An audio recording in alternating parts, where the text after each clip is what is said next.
La France est devenue le pays où on élève les politiciens au rang de demi-dieux pendant qu'ils transforment le billet de 50 euros en confetti. Et personne n'ose leur coller une amende. Pas même un rappel à l'ordre. On les applaudit. Allez, bravo, on les invite et on les laisse écrire des livres sur la souveraineté pendant qu'ils ont transformé le budget en machine à fabriquer de la dette. Donc regardez bien les chiffres. Depuis le début de l'année 2026, la France a sorti exactement 2 introductions en bourse. 2 pour un total de 50 millions d'euros. Aux États-Unis, sur la même période, 230 introductions, 40 milliards de dollars. Donc Marc Fiorentino, qui n'est pourtant pas un gars qui crie au loup pour le plaisir, a lâché sur BFM. J'ai vraiment l'impression qu'on est dans un pays du tiers-monde. Et je me dis, mais j'ai vraiment l'impression qu'on est dans un pays, à l'époque on disait un pays du tiers-monde. Au moment où on a du SpaceX, du OpenAI qui entre en bourse, du Anthropics, au moment où on a des entreprises qui valent des 1000, des 2000 milliards, et nous on se retrouve avec 2 micro-introductions en bourse cette année, c'était que des micro-caps. Et je me dis, mais j'ai vraiment l'impression qu'on est dans un pays, à l'époque on disait un pays du tiers-monde. C'est-à-dire quand je vois ce qui se passe aux États-Unis, quand je vois ce qui se passe en Chine, où on a ce ralentissement économique parce que le gouvernement fait le choix de l'avenir de la technologie, je me dis, mais franchement, et c'est pas pour faire du French bashing, enfin on s'en fout de tout ça, on n'est pas là pour ça, mais c'est simplement de se dire, là il y a un moment, à quel moment on va se rendre compte qu'on est complètement bloqué. Alors ce qui m'intéresse et que je trouve intéressant là, c'est on arrive à l'heure de vérité. C'est les taux, notre déficit public, c'est notre dette, le cornu, et qu'est-ce qu'il a fait? Il fait du saupoudrage. Oui. Et il a plus la possibilité, oui. Imaginez quelqu'un qui avait un chéquier sans limite et une carte de crédit, à qui on vient de filer une carte nickel avec un débit qui est limité. C'est exactement ça. C'est-à-dire qu'il n'a plus aucun moyen, il n'a plus aucun pouvoir. Il n'y a plus de sur les taux. Voilà, et donc le prochain, de toute façon, après Macron, le déluge. Après Macron, n'importe quel parti qui gagnera après Macron ne pourra absolument rien faire. Macron a absolument fait en sorte que ça arrive. Ce n'est pas un hasard. Macron, il n'est pas arrivé par hasard. Il a voulu que il arrive. Donc, s'il n'y a plus d'argent, c'est qu'il l'a voulu aussi. C'est pas un guignol. Enfin, c'est un guignol, mais pas dans le sens qu'on le croit.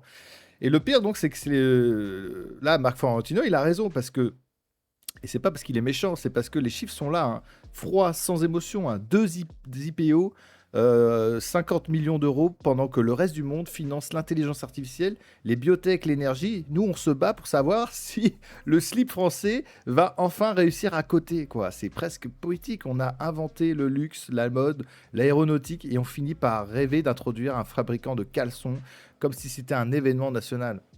Et pourquoi on en est là?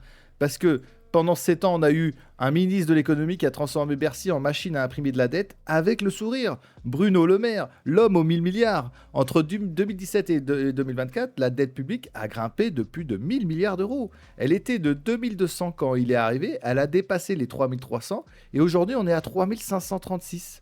117% du PIB. Et le type vient sur Thinkerview en juillet 2026 faire le malin pendant 2h30. Merci Monsieur le Président, bonjour Monsieur le maire. Écoutez, je ne sais pas pourquoi vous vous énervez Monsieur le maire depuis 1h30, parce que c'est pas un procès politique, parce qu'on n'a pas besoin de faire votre procès, il y a un flagrant délit de faillite. Tu te rends pas compte? T'as un ministre des Finances qui nous fait des trous de mythe dans tout notre budget, qui a ses équipes incapables de calculer une putain de TVA. Et ben là, tu vois, je suis pas d'accord. Ouais, j'en ai rien à foutre. Donc nous, on n'essaie pas de savoir si vous êtes coupable ou pas coupable. Vous êtes de toute évidence coupable, 7 ans ministre, 1000 milliards de dettes, dérapage historique des finances publiques, reprise de la désindustrialisation, reprise du chômage. Donc c'est pas le sujet. Nous, le sujet, c'est qu'on essaie de comprendre comment des gens aussi brillants et intelligents que vous ont pu à la fois tout bien faire et à la fois tout échouer. Parce qu'on n'aimerait pas reproduire les mêmes erreurs, parce que comme visiblement on est légèrement moins intelligent et brillant que vous, on est un peu plus prudent sur la façon dont on pourrait mieux faire les choses. Ma première question, c'est est-ce que finalement, c'est pas vous qui avez raison, le monsieur le maire d'avant 2017, quand il disait d'Emmanuel Macron, c'est du socialisme, un visage plus avenant, un visage plus ouvert, mais c'est toujours le socialisme. Emmanuel Macron, c'est l'homme sans projet, parce que c'est l'homme sans conviction, c'est de la soupe. Donc finalement, comme visiblement vous êtes responsable de rien depuis 7 ans, est-ce que le vrai responsable, c'est pas Emmanuel Macron, tel que vous l'aviez décrit avant d'être son ministre? Donc là, ça fait mal. Jean-Philippe Tanguy, Merci, qui a Monsieur le sorti Président. une vieille séquence de décembre 2024 où le maire se faisait coller en commission. Et là, on est face à Thinkerview où le maire joue l'homme lucide, celui qui a assumé, celui qui a protégé. Il assume tellement qu'il a laissé le déficit filer à 5,5% du pourcentage du PIB en 2023. 0,6 points au-dessus des prévisions. Un écart jamais vu en 25 ans. La Cour des comptes l'a dit. ce n'est pas seulement le Covid. Les partenaires européens ont pris les mêmes mesures sanitaires, ils n'ont pas pris 10 points de dette supplémentaires. Donc nous, si. Donc où est parti l'argent? On ne sait pas. Donc le maire a baissé l'impôt sur les sociétés, mis la flat tax, relancé l'apprentissage. Tout ça, c'est vrai, mais il a oublié le détail qui tue. Il n'a jamais compensé. Il a dépensé sans jamais avoir le courage de dire aux Français, on va devoir couper quelque part. Et résultat, on a un modèle social qui bouffe tout, une charge de la dette qui va vers les 60 milliards cette année, et un pays qui n'attire plus personne pour lever des fonds. Donc les entrepreneurs regardent la fiscalité, ils regardent la complexité administrative, ils regardent le risque politique et ils partent. Tout le monde part, tout le monde se barre ou ils restent, mais ils n'ont pas de croissance, ils n'ont pas de développement. Et pendant ce temps, de l'autre côté de l'Atlantique, on a un type avec une tronche de professeur de maths et une tronche de rocker en même temps. Il a une idée simple, Javier Milei. Il propose une loi au concret argentin. Tout politique qui augmente les dépenses publiques sans contrepartie fiscale risque entre 1 à 6 ans de prison. Fini le massacre populiste, tu votes une dépense, tu dois montrer d'où sort l'argent, sinon tu vas en tôle. Mais ce qui est du bon sens, parce que c'est vrai qu'en France, les grandes annonces, les millefeuilles administratifs, on ouvre des trucs par-ci, par-là, et personne ne produit rien. Par contre, tous les ans, on doit lever des impôts pour payer ces dépenses-là. Es interesante porque una de las leyes que estamos enviando al Congreso hace que aquellos políticos que sancionen o impulsen y voten leyes que implican gasto público sin contrapartida de ingresos, es decir, que violenten el equilibrio fiscal o que violenten el equilibrio monetario, van a ir presos porque tendrán una condena de 1 a 6 años. Se terminó la masacre populista. Et c'est du bon sens parce que nous, on a quand même le 2 poids 2 mesures, on a quand même dans le public, tu peux faire des dingueries, tu ne seras jamais viré, voire tu vas même être promu. Par contre, dans le privé, tu es face à la loi et donc dès que tu fais une connerie, tu as des conséquences et c'est normal. Donc là, il est temps aussi qu'on arrête d'avoir des politiques où il n'y a aucune conséquence à leurs actes, ou même on va avoir des députés qui font des dingueries et qui sont encore députés. Faut arrêter tout ça, ce système-là.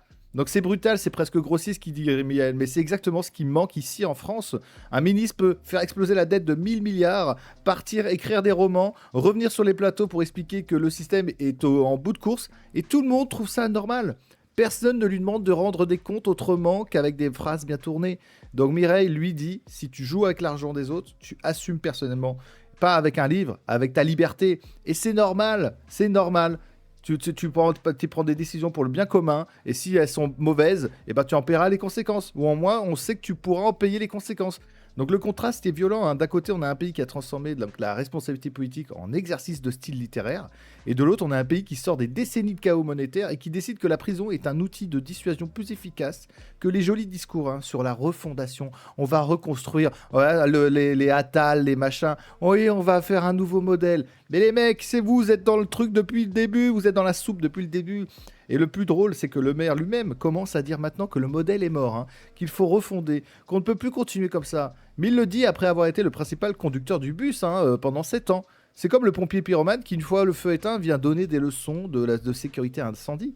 On a un pays où les introductions boursières en bourse se comptent sur les doigts d'une main, où la dette atteint des records, où le ministre qui a piloté la chose peut encore se permettre de faire le philosophe sur YouTube, et où personne n'imagine une seconde qu'un jour un policier pourrait risquer la prison pour avoir mal dépensé ou trop dépensé.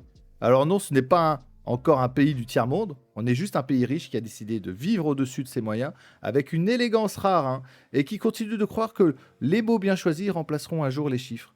Et spoiler, ils ne le feront jamais. Donc vive la France lucide, restez lucide, je vous dis à la prochaine, ciao.